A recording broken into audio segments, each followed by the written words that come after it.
وإذ قال إبراهيم رب اجعل هذا البلد آمنا واجنبني وبني أن نعبد الأصنام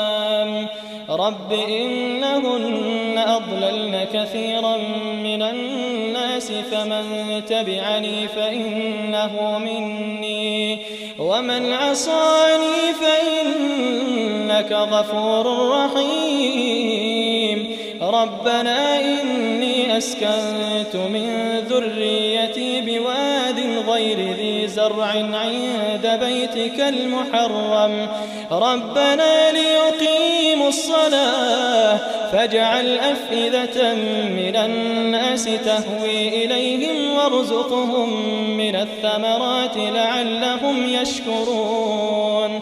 ربنا إنك تعلم ما نخفي وما نعلن وما يخفى على الله من شيء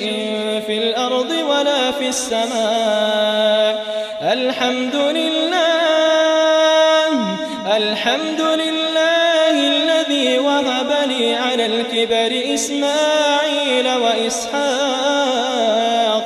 إن ربي لسميع الدعاء رب اجعلني مقيم الصلاة ومن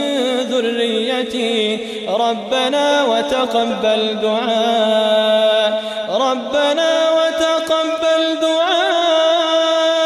ربنا اغفر لي